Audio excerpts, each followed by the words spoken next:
Tadi siang ada yang chat melalui admin saya. Dia bilang adiknya kena skizofrenia. Dulu adiknya ini disekolahkan di saya penyebutannya ya, biar nggak usah menyebutkan instansi atau nama, di salah satu tempat yang dipercaya di situ tuh didikan agamanya tuh kuat. Jadi anak ini tuh ibarat dimasukin ke satu asrama gitu ya, tapi dengan tujuan untuk didikan agama anak ini biar kuat. Tapi ternyata di situ anak ini tuh dibully, anak ini tuh kayak ditekan batinnya. Dan di samping itu juga di tempat itu, walaupun dibilang basisnya agama, tapi ada unsur ilmu hitamnya. Mungkin banyak orang tuh memahaminya gini loh ya, kalau sudah bicara tentang satu agama, berarti itu sudah tidak ada lagi unsur-unsur kuasa gelapnya. Belum tentu. Mereka bisa saja pakai kedok satu agama, tapi di dalam situnya ada praktek-praktek hal negatif gitu ya. Dan itulah yang terjadi sama adiknya. Saya bilang, ini anak ada pernah belajar sesuatu ya? Saya tanya gitu. Pernah belajar kuasa gelap nggak? Nggak tahu, keluarga pasti nggak tahu ya. Tapi dulu case-nya dia pernah dimasukin ke satu tempat ini yang dengan basis didikan agama, dengan tujuan supaya anak ini memperdalam agamanya, tapi ternyata di situ dibully. Penyebab pembuliannya itu memang dalam hatinya anak ini ada dendam, kebencian, kesedihan, amarah. Itu masih kuat di dalam gitu ya.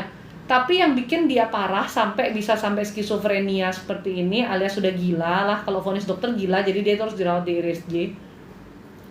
Itu adalah ilmu hitam yang dia pelajari itu, dianya sendiri secara raga dan jiwanya lemah. Sehingga akhirnya ya, kalau orang yang jiwanya sudah lemah, orang jiwanya tidak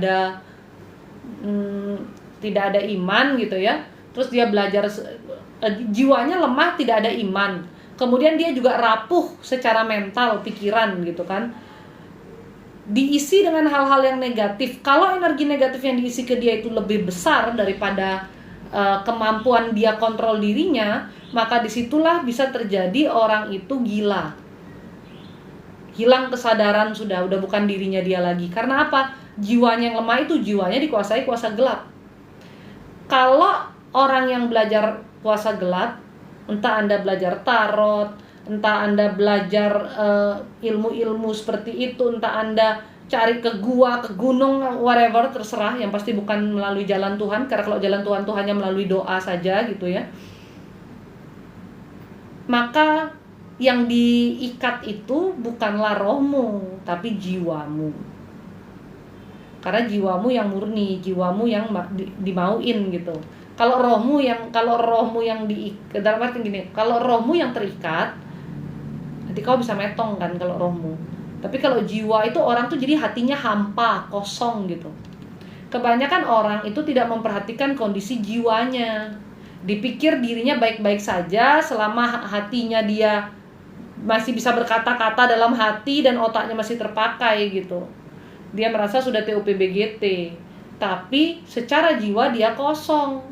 Jiwa yang kosong ini sangat bahaya, rentan. Lalu saya ditanya, apakah adiknya bisa sembuh? Kalau kita bicara soal kuasa Tuhan, tiada kuasa mengalahkan kuasanya Tuhan. Jadi pasti bisa sembuh. Tapi bagaimana cara untuk sembuhnya? Yang pertama, jiwa anak ini sudah terlalu lemah. Dia udah bukan dirinya lagi. Jadi kalau Anda suruh anak ini ibadah, pastinya tidak bisa. Kesadaran saja dia tidak punya. Untuk saat ini ya, kebetulan dia berasal dari salah satu agama, bukan agama yang saya hanya menjelaskan sama dia kalau keluarganya dia ini berarti harus melakukan ibadahnya ya sesuai. Misalnya yang Islam ya sholat 5 waktu gitu. Keluarganya dulu yang melakukan nih. Karena anak ini nggak bisa gitu loh. Anak ini kan lagi ngengong, hang-hengong gitu. Jadi keluarga dulu nih, ada bapak, ibu, kakaknya, kalian yang memenuhi rumah ini dengan ibadah. Doakan adikmu ini gitu. Dan 24 jam adiknya itu seharusnya ya seperti diputarkan ayat-ayat ruqyah gitu. Kalau kita di orang Kristen mungkin puterin puji-pujian, doa pelepasan kayak gitu ya. Nanti itu pun harus terus didoakan untuk dibersihkan. Ketika sudah membaik dan dia sudah mulai paham, dia harus diajak berdoa. Sudah membaik, sudah mulai paham apa hal-hal negatif di badannya sudah mulai berkurang gitu. Sebetulnya begitu. Ya. Sebetulnya begitu. Jadi bisa nggak sembuh? Bisa. Tapi sebagai manusianya ada perjuangan nggak? Sangat berjuang. Sangat berjuang. Kalau saya pribadi tidak setuju untuk mendalami agama, kita menitipkan anak kita di asrama seperti itu. Anak itu memang yang terbaiknya tetap dekat dengan orang tua. Orang tualah orang tua itu sekolah agama pertama untuk anak-anaknya. Nah, kalau ingin lebih dalam lagi, ya baru ada pilihan-pilihan lainnya. Jadi nggak bisa dari kecil tuh udah dientung ke orang aja. Entung tuh apa ya, diserahkan ke orang gitu. Karena ada beberapa orang yang berpikir gini loh, saya Kristen, jadi anak saya sekolahkan di sekolah Kristen, biar di sekolah Kristen dia dapat pendidikan agama Kristen. Gini ya, di semua sekolah itu ada pendidikan agama. Tapi coba Anda lihat jadwal pelajaran anak Anda. Pendidikan agamanya itu hanya 1 minggu sekali. Dikasih nonton itu kalau anak saya video-video tentang kisah kitab suci, ada buku pelajarannya sedikit tentang bagaimana Tuhan menciptakan manusia kayak gitu-gitu.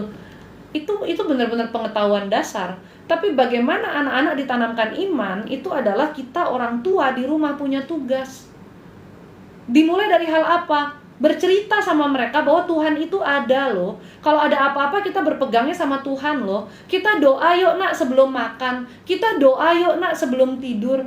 Ingatkan mereka terus, jangan pernah bosan. Ya. Anda jangan pikir anak itu perlu diajarnya apa? Oh, anak harus matematika, fisika, kimia semuanya. No, anak yang paling basic pertama, sejak dia dalam kandungan Anda harus kenalkan dia bahwa Tuhan itu ada. Bagaimana C mengenalkan anak sejak dalam kandungan bahwa Tuhan itu ada? Anda jadi orang tua, Anda berdoa kan? Berdoalah dengan bersuara untuk anak Anda. Anda membaca kitab suci nggak? Kalau Anda baca kitab suci, membacalah dengan bersuara untuk anak Anda. Anda dengar lagu puji-pujian, anak Anda juga dengar. Makanya banyak orang beli yang speaker untuk di perut, speaker untuk bayi, dengerin lagu klasik dan lain sebagainya. Boleh saja. Saya dulu bahkan sempat pakai Baby Plus. Ada jam-jam pakainya. Ya. Bagaimana anak bisa terjadi luka batin dalam masa kandungan? Karena anak itu merasakan koneksi dengan ibunya. Kalau ibunya saja jarang berdoa, bapaknya jarang berdoa, bapaknya menekan batin ibunya, bagaimana anak dalam kandungan bisa jadi anak yang penuh kebahagiaan, penuh berkat, damai sejahtera? Kalau ibunya saja tidak mau berdoa, tidak pernah baca firman dan lain sebagainya, bagaimana anak itu bisa jadi penuh berkat dari dalam kandungan? Doakan anak Anda dari dalam kandungan. Saya mendoakan anak saya dari dalam kandungan dan saya dapat apa yang saya doakan Tuhan izinkan terjadi. Bahkan ada doa saya, menurut saya nih, saya waktu itu agak salah nih doanya gitu ya. Saya doakan anak pertama saya itu supaya pintar bicara. Kenapa saya doakan dia supaya pintar bicara? Karena menurut saya kalau orang tahu bagaimana cara menyampaikan isi hatinya dengan baik, perkataannya gitu ya, dia bisa bernegosiasi dengan orang lain, itu harus dimulai dari pintar komunikasi.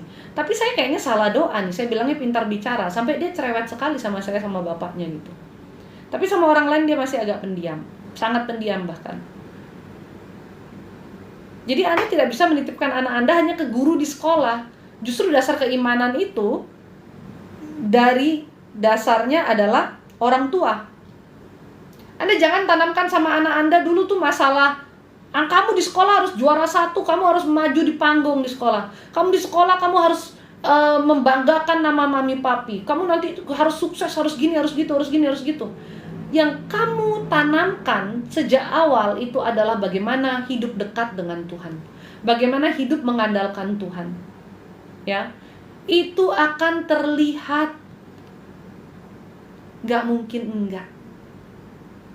Anaknya masih bayi, gimana caranya diajarin doa? Kamu orang tua yang berdoa. Membiasakan waktu doa. Begitu nanti dia umur 2-3 tahun dia sudah mulai ngerti. Mungkin waktu doa awal masih nggak mau diem nih anaknya nih, ya. Tapi kamu yang berdoa biar dia mendengarkan doamu sampai dia tahu. Lalu dalam segala nasihatmu masukkan bahwa Tuhan itu ada. Sejak usia berapa anak Anda beri nasihat? Seharusnya sejak kecil ya, setiap kali ada kesalahan kecil langsung aja nasihati. Anak itu memang harus dikenyangkan dengan nasihat, bukan cuma makanan doang. Ya.